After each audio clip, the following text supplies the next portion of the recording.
Alright everybody, welcome back. This is Legit Lee again with another update about the CNC. Well, basically the Blender CNC. Just gonna probably start calling it BCNC since it's made from Blender. Anyway, the BCNC has a great update. I finally got my cable chain on, as you can see over here.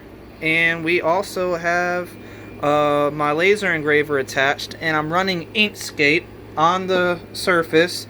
And I finally got it dialed in. It took me a little while. I did have, I don't know where I put it at. Hold on. If I have it around here somewhere? No? Maybe not? Maybe I threw it away? Probably did. I don't know. I had some cardboard that I was testing out a lot of cuts, but finally got it all dialed in so where you can see it is dead center.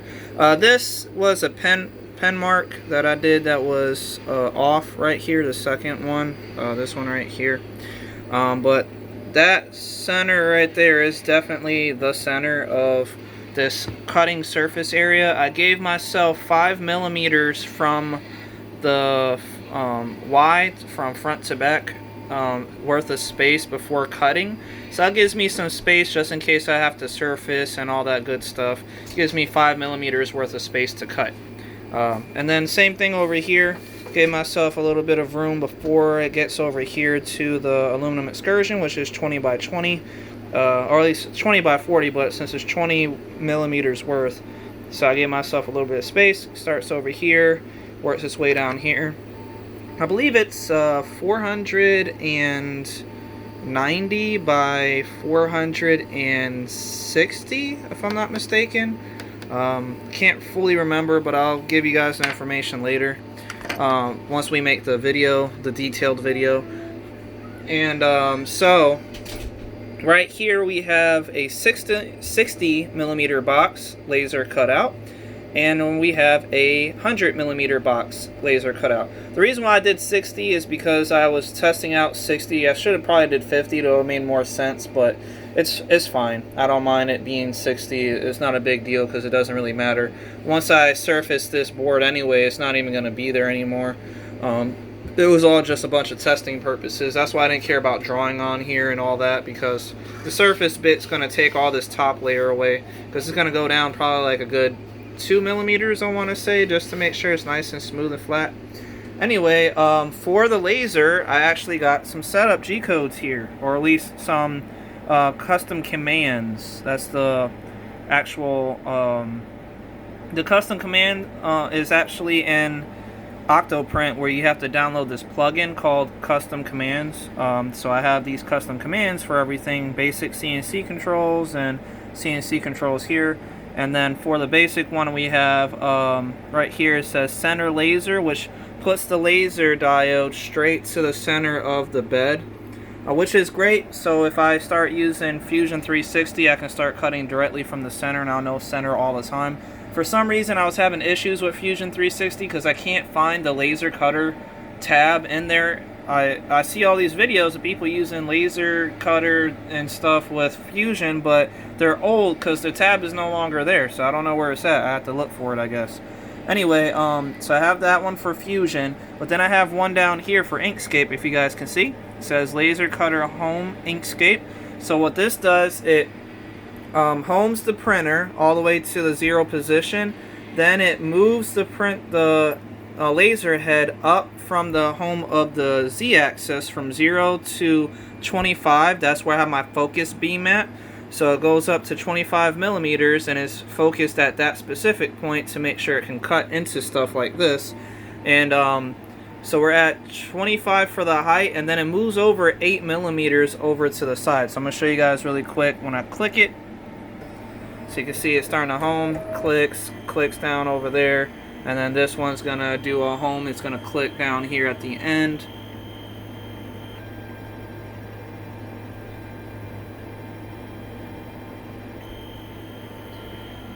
And then we're going to go ahead and move over 8. So it went up 25 and it moves over 8 millimeters. So that way it can move from this area, this gap, because you don't want to cut down through to the bottom of your stuff. It could probably cut a wire or something. Anyway, so now that we have that, I'm going to go ahead and run this other G-code test. This one is going to be 460 on the X by 220 on the Y. The reason why I'm doing that specific is because my plexiglass that I have tons of is 200 millimeters in width. So this will be from, is it this side? I think it's this side. No, it's this side.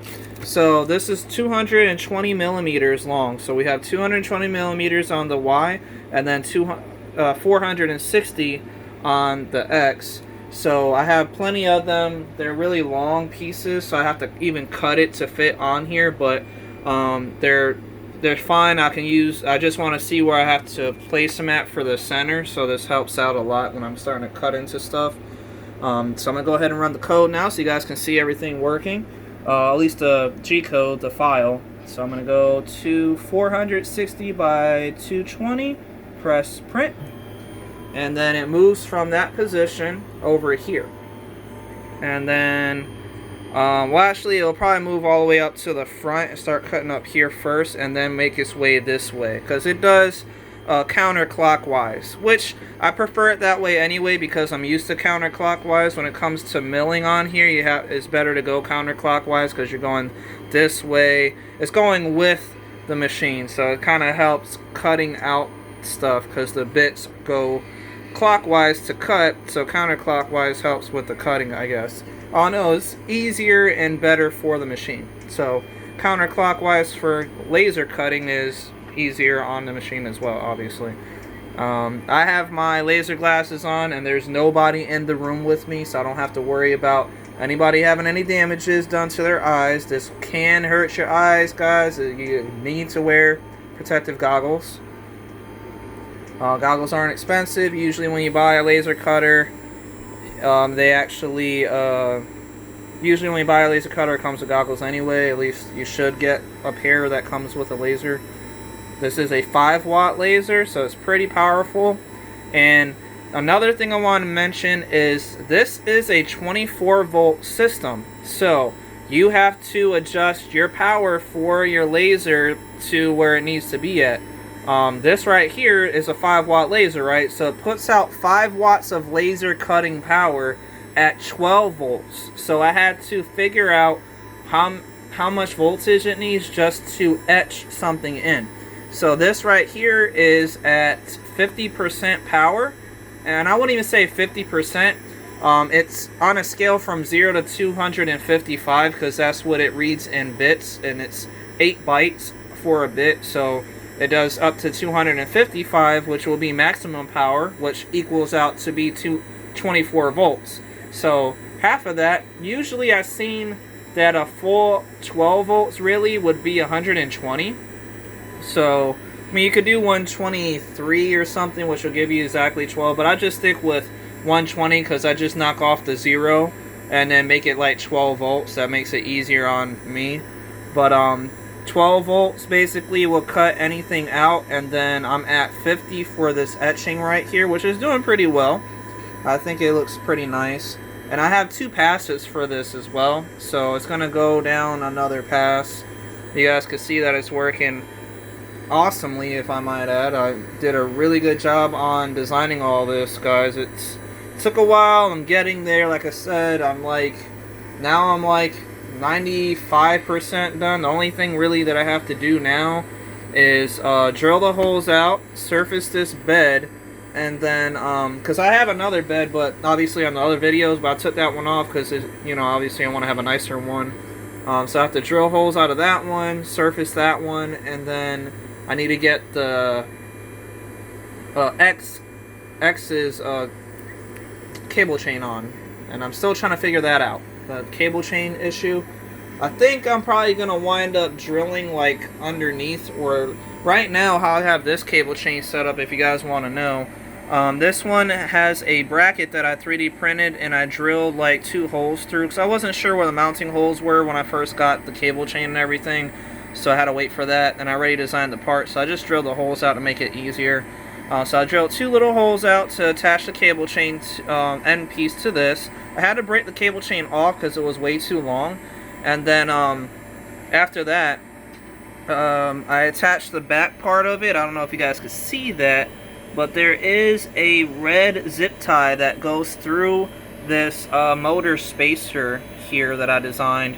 So that's all that's holding this the cable chains to this.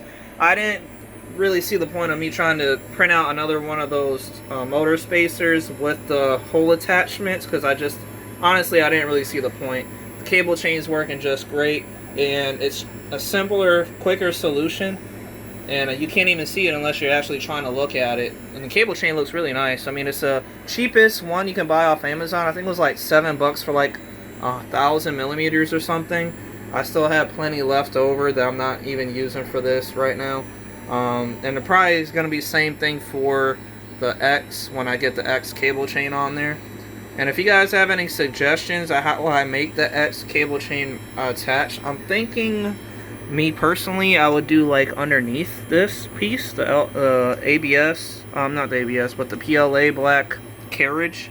But on the other side, obviously, that'll have to be able to move back and forth. Where it attaches probably like up here, goes like underneath, and attaches over here. We just can't mount anything to these pieces because this completely wraps around it, so it'll get smashed whenever it goes all the way over there. So sorry if I'm rambling. I just, obviously have some stuff to talk about for you guys there.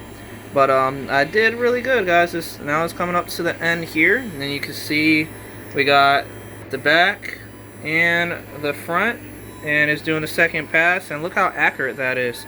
Literally, I was measuring from here to here, and there was like maybe half of a millimeter. I wouldn't even say a full half. Like, it was really minuscule for the measurement for the X. I think I have to adjust it just a slight bit to make sure it's 100% accurate. But this is the best way to actually get it accurate, because you're using a laser that's cutting really, really fine. So if I'm off by like, a half of a millimeter, like a 0.5 for our measurement on just the X, I'm fine with that. That's okay. I mean, I may still I gotta update the firmware again, because I want to do dual end stops. I got another end stop over here for the Y that I want to get attached, so I have 2 Y end stops, so that way I never have to worry about this one going off alignment or that one going off alignment and having to redo it, because it's kind of ridiculous having to do it over and over again. So I'm going to set that up for Y, to do dual Y end stops. And then other than that, I think while I'm doing it, I'll probably just go ahead and update the stepper position for the X, so we can make sure that we're moving exactly 100 millimeters, or whatever this says that I'm trying to do. Really, this is like 99.5 or something right now. But I mean, I like my stuff being ultra accurate, guys. I mean, I know you guys do too, and like most CNC people would want to have it super accurate because of the stuff they want to cut out of it. But honestly, any regular DIY person like me probably doesn't need to have it that accurate. But me, I like the touch. I like to finesse and keep everything as accurate as possible. So I probably will go ahead and do that, so I can have 2 like super accurate positioning. Because when I do start, say I want to laser cut or etch out a PCB or something, this laser machine can do it. I can either cut the PCB like you guys seen on one video, so that way I can make parts using the machine itself, so we can either cut it out using the spindle motor, or I can laser cut the PCB. I don't know how well it laser cuts PCBs, but I'm pretty sure it'll do alright. So I have both options anyway. And the reason why I even talk about cutting PCBs and stuff is because my company that I'm actually creating, I'm designing some tech stuff. So I definitely want you guys to check that stuff out when it does come out. It's going to be a lot of anime based things, so like like Goku from Dragon Ball Z or Super, or GT, and also like One Piece, Luffy. They're really starting to get more popular now. I mean, they've been popular, but I just feel like now people are really starting to get onto One Piece like they should. But yeah, like One Piece, My Hero Academia, all kind of different stuff, and it's going to be a lot of electrical, crazy lighting effects, you know, PC cases, you name it. I'm pretty much going to be designing it. I already have like one design already designed, which I still need to work on for the code, because I run a lot of microprocessors like Arduinos and stuff. That's how I built this whole system, is based off of Arduino IDE software and stuff. So I'm going to be designing all kind of crazy things, so I definitely want you guys to check those out when they come available too, and I will be selling them because obviously they're part of my company that I'm making. So I'm thinking about calling the company Anime Everyday, because it's mostly anime based items, and obviously I'll do custom work for other people, like signs, or if you guys needed something laser cut out, or signs, or you know, some kind of embroidery or something, you know, like I don't know exactly what people want, but I mean, obviously this machine, if you need something CNC'd or lasered out, I can do it. And this goes for also vinyl, so I can laser cut vinyl out too, so I don't need a drag knife, even though I do have a drag knife. There you go, so it's fully cut out. You see that it works, and then I set the G-code so it can move the X to the home position. I didn't do it for the Y because I was having a little bit of issue with the Y, starting off with a G-code for some reason. I would tell it to move up like 2 millimeters in the first starting of the G-code, and it wants to move backwards for some reason. It didn't make any sense, so I don't know what that was about. So I just left it at making the X move over to the M position. But now that it's done, let's go ahead and show you the piece of acrylic. Make sure that it lines up. This is the wrong way. There we go. So there we go. That's right there. And let's see. Maybe I should make it move back. Let's just home it. I can home it manually by just pressing the home button. Okay. So we got the lineup right here. I'm just going to move it a little bit. Let me take my glasses off.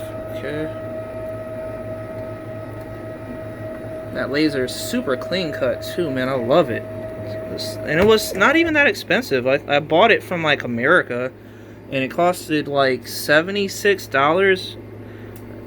So it wasn't that bad. And you can buy one from China right now for like 72 bucks. I mean, you're only saving a few bucks, but honestly, I don't know where I don't think that listing that I bought mine from is there anymore. But there you go, guys. You guys can see that it's set in there perfectly. I do have it mapped out right, and if you still doubt it, I can hold on. Let me just put the phone down really quick. Grab my ruler really fast.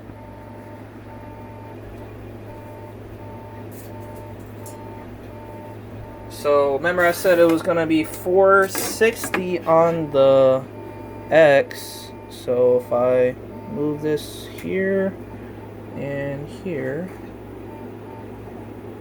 Now remember, I said it was like half a millimeter off, I think, which I believe is actually fully accurate, because so we're over here. You can see it's a little bit off right there.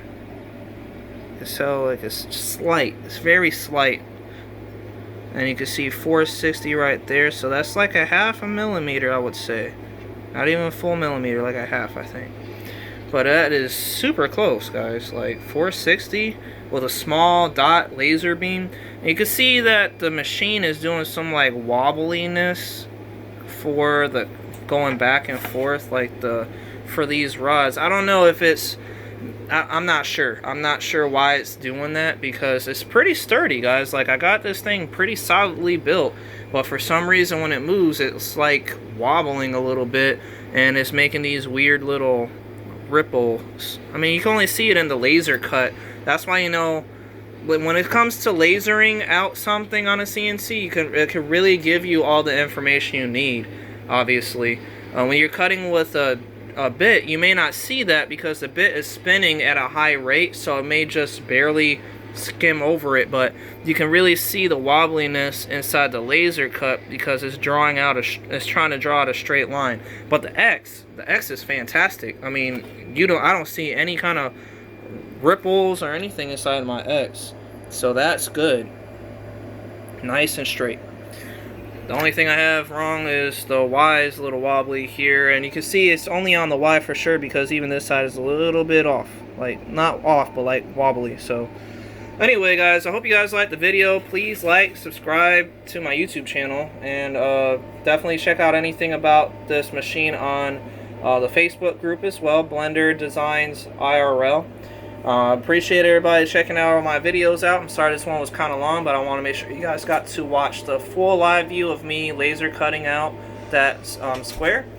Like I said, guys, I appreciate all the feedback and everything. You guys have been great, and once I'm done getting the rest of the machine fully built up, I'll have the STL files on Thingiverse, and I will post the link to all the Facebook groups that I'm on that everybody's been asking me questions about. Thank you.